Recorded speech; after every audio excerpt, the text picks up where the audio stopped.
이사야 59장 1절과 2절 한 목소리로 읽도록 하겠습니다. 여호와의 손이 짧아 구원하지 못하심도 아니요 귀가 둔하여 듣지 못하심도 아니라 오직 너희 죄악이 너희와 너희 하나님 사이를 갈라놓았고 너희 죄가 그의 얼굴을 가리어서 너희에게서 듣지 않으시게 함이니라. 아멘. 59장 1절 2절을 통해서 이 새벽에 우리가 묵상을 좀 하겠습니다. 오늘의 핵심적인 주제는 우리가 원인을 하나님에게 돌리지 말자. 우리 이제 쉽게 하나님 탓하는데 이제 그게 엄격하게 따지고 들면은 내 책임이고 나의 그 잘못인 경우가 대부분입니다. 그래서 이렇게 핑계를 대고 원인을 하나님에게로 돌리는 이런 경우가 우리는 있단 말입니다. 그런데 이게 습관이 되다 보면은 신앙생활 하는데도 늘 시험이 오는 부분들을 내 내부에서 찾아야 되는데 누구 때문에 시험이 왔다? 또 세상이 어떻기 때문에 시험이 왔다? 이렇게 외부적인 탓만 이렇게 보는 경우가 있단 말이죠. 그런데 결국에는 그걸 이겨내지 못하고 시험으로 내가 겪는 나의 문제, 나의 신앙의 약함의 문제일 수가 있는 거란 말이죠. 자, 이 부분을 우리가 한번 집중적으로 보면서 한 절 한 절 봅시다. 1절을 좀 볼까요? 1절. 제가 읽을게요. 여호와의 손이 짧아 구원하지 못하심도 아니요 귀가 둔하여 듣지 못하심도 아니라. 자, 이렇게 말씀했던 이유는 이스라엘 백성들이 그렇게 이야기를 했기 때문에 그런 거예요. 우리가 지금 이렇게 고난당하고 어려움 당하는 이유가 하나님이 우리를 안 돌봐준다. 하나님의 손이 짧은 것이다. 하나님이 우리를 돌보실 여력이 없는 거다. 뭐 이런 쪽으로다가 생각하고 또 원인을 그쪽으로 돌린단 말입니다. 그런데 여기에 대해서 이사야 선지자는 아주 정확하게 원인을 그게 아니라 하나님이 아니라 너다, 당신이다 라고 정확히 지금 짚어내고 있는 거란 말이죠. 이 부분은 오늘 우리들에게도 굉장한 도전을 주는 말씀이란 말입니다. 하나님이 우리를 돌보시지 않는 게 아니에요. 사실은요, 하나님이 귀가 없어서 우리의 기도를 듣지 않는 게 아니란 말입니다. 원인은 나에게 있다. 이걸 우리가 봐요. 자, 이스라엘 백성들을 구원하지 않는 것은 하나님의 손이 짧아서가 아니다. 자, 여기에서 이제 하나님의 손이 짧다라고 하는 이 표현을 썼는데 이걸 의인화라고 하는 거거든요. 근데 하나님이 이제 우리 인간들처럼 뭐 손이 한자 뭐 이 정도 되고 그런 거 아니란 말이에요. 그런데 우리들이 알아듣기 쉽게 인간적인 언어로 하늘의 언어를 가지고 와서 이제 해석을 한단 말이죠. 우리가 이제 신약 성경에 보면은 예수님이 말씀하실 때 하늘의 언어, 하늘의 뜻을 땅의 언어로, 우리들의 언어로도 이야기할 때 많잖아요.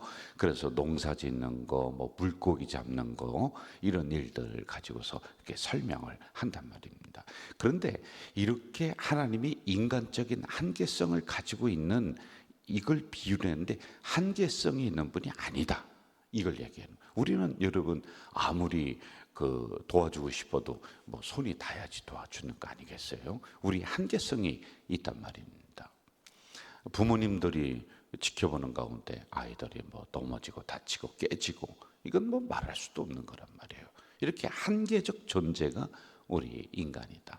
그러나 하나님은 손이 짧아서 너희를 구원하지 못하심이 아니다라고 하는 것은 하나님은 유한하시다. 사실 하나님이 충분히 도와줄 수 있는데도 불구하고 하나님은 어떻게 해요? 지금 너희들을 징계하기 위해서 돕지 않는 거다. 충분한데도 불구하고 하나님은 침묵한다. 그래서 그 다음 보세요. 귀가 둔하여 듣지 못함도 아니다. 이렇게 나오고 있습니다.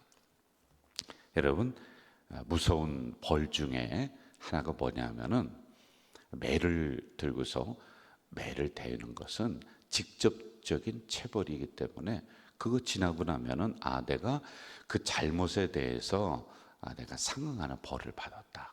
이렇게 이제 넘어갈 수가 있는 거예요. 그런데 말을 안 하는 거예요. 무관심한 거예요. 분명히 내가 잘못한 줄 아는데도 불구하고 아무 소리 안 하고 무관심하면서 지낸다 그러면 자녀들이 안절부절합니다.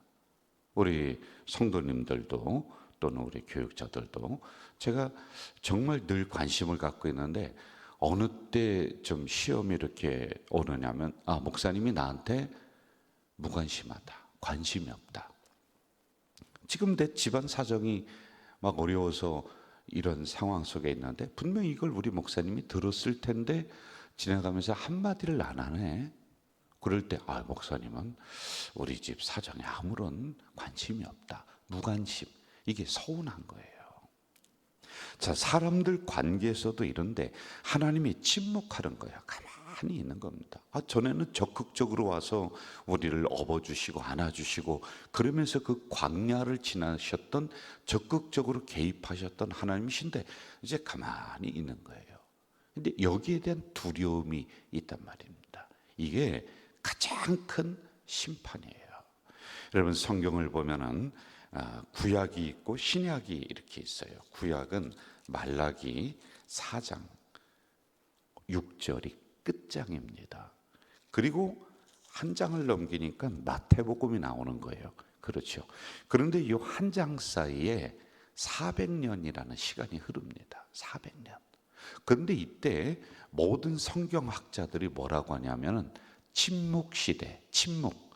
하나님이 침묵하셨대. 가장 암흑기였어요. 가장 어려운 그 세계 역사를 보면 400년 동안 온 세계가 그냥 막 뒤흔들고 다 죽어나가고 전쟁으로 뭐 별것 다 일이 일어났단 말이에요. 하나님이 침묵하셨다. 전에는 인간 역사에 들어오셔서 적극적으로 개입하시고 관여하시고 이끌어 가시고 했는데 요 400년 동안 하나님이 팔짱 끼고 있는 거예요. 이렇게 지켜보는 거예요. 그래 너희들 한번 알아서 잘 살아봐라. 잘 살아봐. 그랬더니 그 기간이 암흑시대, 침묵시대를 암흑시대, 깜깜했다는 거예요. 온갖 어려움이 이 인류에게 닥친 400년 이렇게 우리가 평가를 하고 있단 말입니다. 자, 그러면 원인은 어디에 있는 것일까요? 2절로 한번 좀 가봅시다. 2절 같이 읽을까요? 2절은 시작. 너희 죄악이 너희와 너희 하나님 사이를 갈라놓았고 너희 죄가 그의 얼굴을 가려서 너에게 듣지 않으시게 함이니라. 잘 보세요. 죄가 나옵니다. 그리고 하나님 사이를 갈라놓았대. 그리고 얼굴을 가리웠대. 자, 보세요. 이 죄라고 하는 것은 파괴성이 있고요. 죄라고 하는 것은 우리의 관계를 단절시키는 게 있습니다. 여러분, 내가 누구와 이렇게 잘 지나다가 우리 목사님과 잘 지나다가 내가 목사님에게 잘못했어. 그럼 보이지 않는 담이 이렇게 형성이 되는 거예요. 목사님이 나에게 보이지 않는 본인만 아는 그런 죄를 졌어요. 잘못한 게 있어요. 그런데 이걸 둘 관계에서 해결을 해야 되는데 이게 그냥 있어요. 그러면은 만나기가 두렵고요. 같이 있는 게 두려운 거예요. 이 담이라는 게 있단 말입니다. 얼굴을 가리워. 얼굴을 가렸다는 것은 보기가 면구스러워. 이런 거란 말이에요. 자, 그럼 이게 원인인데 이 죄가 문제란 말이에요. 이 죄가 뭐냐는 겁니다. 네 가지로다가 우리가 그동안에 배워왔어요. 첫째는 우상숭배다. 그러니까 하나님 됨을 인정해야 돼. 그런데 그 자리에 다른 신을 갖다 놓고 있는 거예요. 이런 배은망덕한 일이 어디 있습니까? 그리고 두 번째 뭐라고 하느냐면은 하나님이 그동안 우리에게 베풀어 준 게 없대. 하나님의 은혜를 거부하는 거예요. 이거는 다른 신이 해줬대. 이거 너무 하나님이 서운한 거 아니에요. 여러분, 우리가 저도 다른 분들에게 열심히 친절하게 잘해줘요. 그런데 어느 순간에 그 친구가 있다가 저는 목사님에게 받은 게 하나도 없는데요. 너무 서운한 거예요. 은혜를 은혜로 알아야 되는 겁니다. 고마운 거 아닙니까? 자, 그리고 세 번째는 제단을 함부로 하고 예배를 멈춘 죄가 이들에게 있단 말입니다. 어떤 상황에서도 우리의 제단과 우리의 예배는 끊이지 않아야 돼요. 우리가 그 엄중한 코로나 시기에도 저와 당회는 여기서 예배 드렸잖아요. 끝까지 예배 드리는 거예요. 그런데 이걸 스톱한단 말입니다. 이러한 세 번째 죄가 있고요. 그리고 네 번째는 하나님 앞에 불순종하는 이러한 죄. 이런 게 구체적으로 있었단 말입니다. 그리고 전체적으로 보면은 이게 왜 이렇게 나왔느냐면은요. 자 보세요. 그 나라가 막 흔들립니다. 그러니까 이스라엘의 지도자들이 잘해야 돼요. 지도자가 어떻게 하냐면 여기 강대국에 가서 우리 의지하면 되겠다. 이쪽 가고 이쪽 가고. 이게 여러분 불순종, 하나님 의지 않고 하는 이런 거 아니겠어요? 그러니 이사야 선지자가 있다가 뭐라고 그랬다고 했습니까? 그 나라가 너희를 살리는 게 아니라 하나님이 살려준다. 그러면서 우리는 이렇게 새벽에 묵상하고 기도했어요. 중국이 우리를 살려주고 일본이 우리를 살려주고 미국이 우리를 살려주는 게 아니야. 착각하지 마세요, 여러분들. 미국은 어떻게 하든지 하나를 더 뜯어먹으려고 하지 일본은 없는 것 같아 퍼줍니까? 여러분, 이게 우리가 너무 순진한 거예요. 우리에게 원조를 주고 옛날에 설탕을 주고 막 그랬대요. 설탕 맛 들리니까 그 다음에 설탕 안 먹으면 안 돼. 그때 팔아먹는 거예요. 이해가 되셨어요? 여러분, 콜라를 줍니다. 외국 아주 저소득 가난한 나라에 콜라를 무료로 줘요. 콜라 맛들이면은 그 다음에 콜라 사 먹어야 되잖아요. 이런 게 원래 상술적으로 이렇게 하는 거였는데 그거에 뭐 그냥 홀딱 넘어가는 이러한 일부 사람들이 있다. 그게 아니라 대한민국은 누가 살려준다? 하나님이 살려준다. 왜 하나님 믿으면서 그러냐는 겁니다. 자, 이러한 잘못들이 있었다라고 하는 거예요. 여기에 대해서 하나님은 침묵한다. 왜? 이걸 해결해야 돼. 해결하지 않으면 안 된단 말입니다. 자, 그러면 오늘 우리들이 가지고 있는 죄가 있어요. 여러분들 살면서 생활에 대한 죄 짓습니다. 내가 구원받았다. 그것과 상관없이 우리는 죄에 노출되어 있는 존재들이란 말이에요. 옛날보다 100배는 더 많을 거예요. 죄를 질 수 있는 환경들이 말입니다. 그런데 가장 제가 볼 때 몇 가지 짚어보면은 하나님을 믿으면서도 하나님을 믿지 않는, 이게 잘 들으세요. 하나님 안에 있으면서도 하나님을 안 믿어.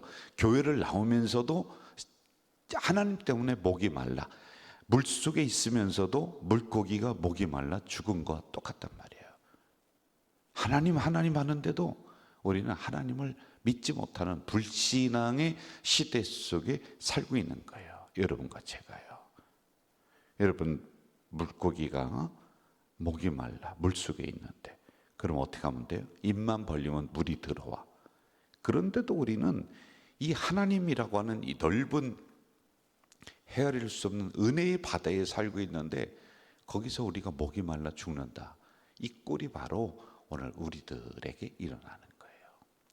예배가 없어서 문제가 아니라고 했잖아요. 말씀, 여러분, 예배의 바다, 말씀의 바다 넘칩니다. 그런데도 예배에 목마르대 말씀을 찾아 헤매는 거야. 이게 원인이 우리들에게, 목회자들에게 아니에요.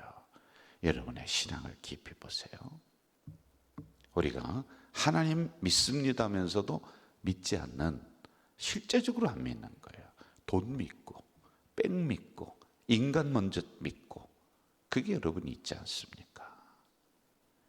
그리고 또 제가 짚어내는 것 중에 하나가 이 말씀에 대한 부분 좀 한번 우리가 보여야 되는데요.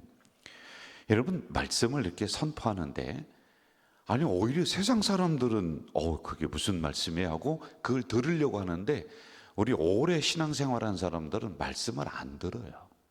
여러분이 설교를 잘 듣는 것 같아도 천만만만해요. 제가 목회를 오래 하면서 느끼는 것 중에 하나가 하나님의 말씀, 이 설교를 통해서 성도들이 변화될 것 같은데 진짜 어려워요. 변화 안 돼요. 말씀을 전하는 저도 변화가 잘 안 됩니다. 여러분, 안 듣습니다. 귀를 닫는 거예요. 그리고 그 중에서 한두 개만 골라서 내가 이렇게 가져갑니다. 나를 책망하고 찌르는 말씀은 외면하는 거죠. 그래서 말씀을 거부하는 게 여러분들이에요. 나란 말이에요. 이거 정말 조심해야 돼. 현대 그리스도인들이 가지고 있는 큰 잘못 중에 하나가 바로 이 부분이에요. 말씀을 나에게 적용을 안 하는 거란 말이에요. 그러니 여러분, 교회는 오래 나왔지만은 하나님이 뭐라 그래요? 네가 교회 마당만 밟고 갔다. 말씀도 안 드렸어요. 예배도 안 드렸어요. 나는 네가 예배 드린 적 한 번도 본 적이 없다. 네가 말씀을 제대로 받은 적 한 번도 내가 본 적이 없다. 라고. 뭐 그 외에도 수도 없이 많이 있습니다. 이러한 것들이 우리와 하나님 사이를 가로막고 있어요. 그리고 하나님의 얼굴을 가려. 너무 창피하고 너무 부끄러워. 그리고 뻔뻔하게 우리는 또 나와서 하나님 하면서 또 그렇게 한단 말이에요. 물론 그런 자격은 있지만은 이게 우리도 좀 돌아봐요. 자, 2절 조금 더 구체적으로 가면서 마무리합시다. 이러한 것들이 그냥 있으면 어떻게 되냐? 하나님과 우리 사이를 갈라놓고 죄가 하나님의 얼굴을 가리워서 하나님이 침묵한다는 거예요.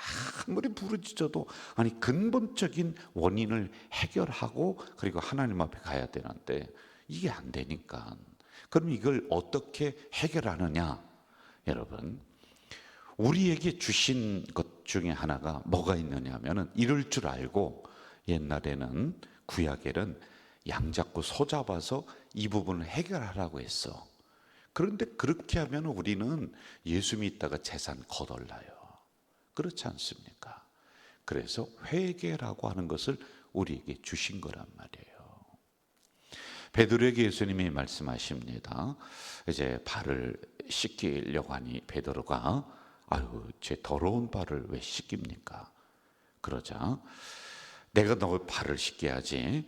이 발을 씻기지 않으면 너와 내가 상관이 없다. 그러지. 이 베드로가 있다가 그러면 예수님 저 목욕시켜 주세요. 머리부터 발끝까지 씻겨 주세요. 그러자 예수님이 아니야, 목욕할 필요는 없어. 발만 씻어도 돼. 여러분, 이 의미가 뭘까요? 자, 구원받은 사람은 예수 그리스도로 말미암아 우리가 모든 원죄가 다 해결됐어요. 깨끗이 씻김을 받았어요. 그런데 구원받은 여러분들도 살아가면서 때가 묻는다는 거예요. 발이 더러워진다는 거예요. 그래서 회개라고 하는 것을 우리에게 교리적으로 성경에 딱 주신 거예요. 여러분, 예수 믿는다고 우리가 뭐 안 넘어지고 뭐 깨끗하게 지나고 그런 소리 하지도 마세요. 우리 또 넘어지는 존재고 죄를 짓는 존재. 그러므로 하나님 앞에 와서 이 문제를 먼저 해결하는 거예요. 여러분, 하나님 죄송합니다. 이거면 되잖아요. 하나님, 제가 나의 삶을 반추해 보니 이러한 부족한 것이 있었군요. 하나님, 참으로 죄송합니다. 용서해 주세요. 이게 회개잖아요. 뭐 거기에 상응하는 무슨 큰 예물을 드리라고 했습니까? 아니면은 무슨 이 동네를 100바퀴를 돌으라고 했습니까? 그거 아니잖아요. 그냥 와서 하나님, 나의 잘못을 내어놓고 죄송해요 하나님. 그리고 또 나가서 그 죄를 또 짓는다 할지라도 또 여러분 하면 되잖아요. 회개는 몇 번까지 하면 될까요? 제가 볼 때는 한 7번 정도는 하나님이 봐줄 것 같아요. 아니에요, 여러분. 7번씩 70번이라도 항정이 없는 거예요. 왜? 우린 그런 존재란 말이에요. 구원받았지만은요. 그래서 회개라고 하는 이 부분이 이렇게 있단 말입니다. 오늘 이 새벽에도 우리가 지난 어제의 삶을 돌아보고 하나님과 나 사이에 가리워진 것들이 있는가? 성자를 말하는 게 아닙니다, 여러분. 그리고 하나님과 나 사이에 하나님의 얼굴을 가리우고 나를 바라보지 않는 게 아닌가. 이 부분을 우리가 좀 돌아보면서 원인이 나에게 있구나. 나의 부족함에게 있구나. 내가 예배를 소홀히 하고 말씀을 소홀히 하고 이런 부분들이 있었구나. 이걸 다시 한번 회개하면서 나아가는. 그래서 오늘도 하나님이 눈을 동그랗게 뜨시고 얼굴을 가려운 게 여러분을 불꽃 같은 눈으로 살펴보시는 이 은혜가 오늘도 있어야 되잖아요. 하나님과 나 사이의 벽이 높이 가로막혀서 내가 다가갈 수 없는 것이 아니라 하나도 벽이 없어서 하나님이 손만 뻗으면 나의 오른손을 붙잡고 동행하는 이런 일이 오늘도, 이런 은혜가 오늘도 있기를 주 이름으로 축원합니다. 사랑하시는 아버지 하나님, 오늘 이 새벽에 대낮한 심령들을 불러주시고 말씀 허락해 주시니 감사합니다. 오늘 주신 말씀을 가슴 깊이 간직하며 이 하루 승리하며 나가는 우리 공동체 모두가 될 수 있도록 인도해 주시옵소서. 예수님의 이름으로 기도하옵나이다. 아멘.